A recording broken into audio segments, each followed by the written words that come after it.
Em termos de processo, o que mudou do anexo 1 para o protocolo? Então, o anexo 1 ele foi uma medida que ela foi determinada pelo regulamento 24 de 2016 da União Europeia, né?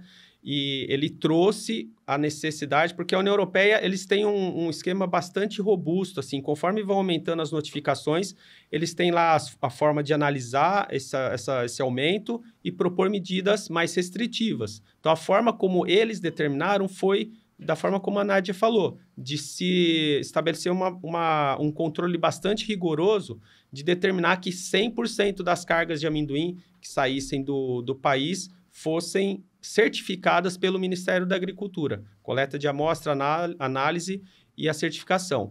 Aí o protocolo vem para fazer o antes dessa certificação, antes da carga estar pronta para ser exportada. Então, são todos os cuidados que se deviam fazer para que a carga chegasse lá no ponto de saída, no porto, ok, em conformidade para ser exportada. Então, o protocolo veio para dar uma resposta, para deixar o sistema mais robusto, para a gente evitar não conformidades ou lá no porto, né, no ponto de saída, ou mesmo lá na União Europeia. Então, o protocolo veio para dar essa resposta para a gente evitar novas ocorrências, né? E com isso, os processos industriais houve uma evolução, né?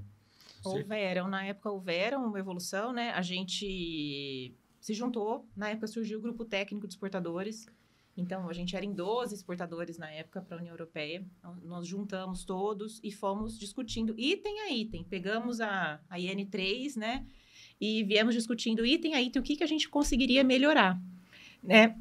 E uma das coisas que foi melhorada, foi uma sugestão até do Ministério, foi os limites. Então, a Europa permite 2 ppb. Então, nós só podemos exportar com 1 ppb.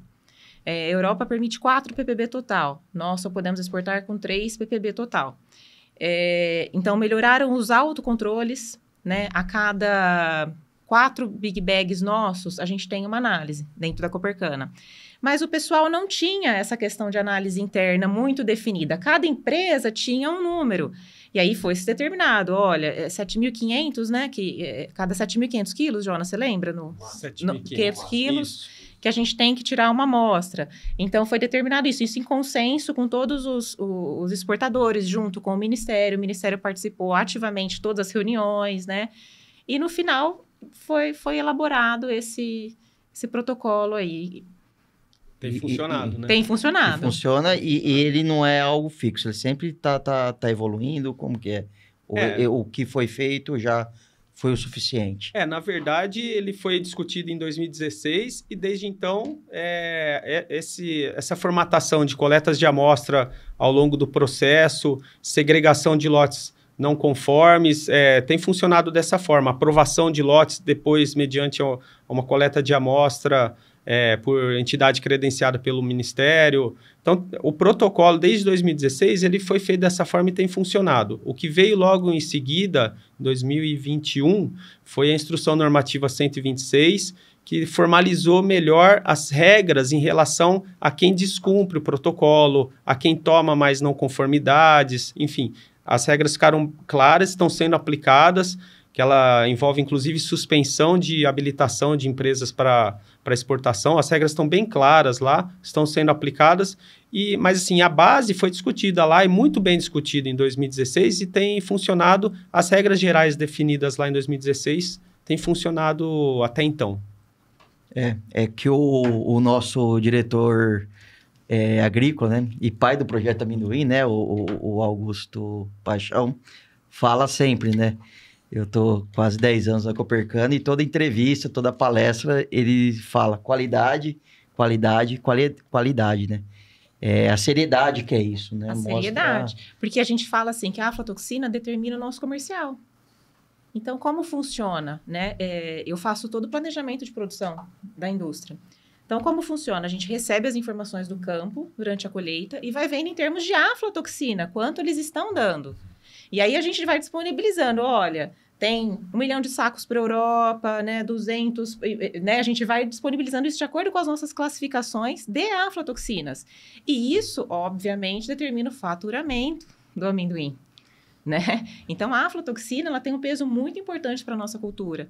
Então, a gente não tem interesse nenhum em não controlá-la, não cuidar dela, né? A gente quer que ela esteja sob controle, a gente quer olhar para ela, a gente é cada ano mais rigoroso, né? A gente tem, o doutor tá com a gente aí há anos acompanhando o nosso processo, sempre fazendo testes, sempre acompanhando os nossos controles. Então, é assim que a Copercana pensa, né? Qualidade em primeiro lugar.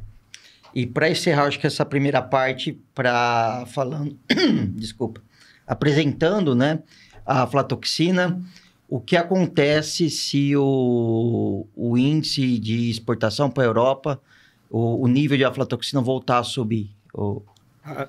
Então, quais são as consequências para nós? Essas não conformidades, né? Elas aumentando lá na Europa, é o que eu disse, a Europa tem um sistema muito robusto de análise, tem um sistema de controle muito bem implementado e eles trabalham nessa balança, né? Se aumentam o número de notificações, eles fazem uma análise e eles vão deixar o processo de importação lá mais rigoroso e acaba onerando as empresas também, né? Porque, se, por exemplo, eles determinam, se está aumentando o número de notificações, a gente vai ter que aumentar a frequência de amostragem das cargas que chegam lá para nós termos um controle melhor.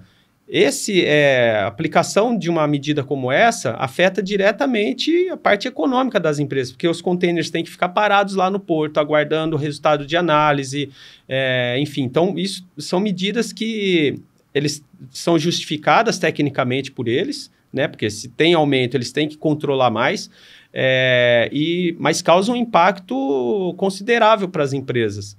E eles vão trabalhando dessa forma, aumenta o número de notificações, eles deixam mais rigorosos os controles, e cada vez que a gente pensa em um rigor maior desses controles, com certeza vai ter impacto, tanto para as empresas quanto para o Ministério em relação a tomar as medidas necessárias para cumprir essas regras todas que eles implementam. Então, o impacto realmente ele é sério quando essas notificações aumentam. Ganhos de aumento de custo, né, para o Ministério, para a indústria, para todo mundo, né? Especialmente para a indústria, com certeza.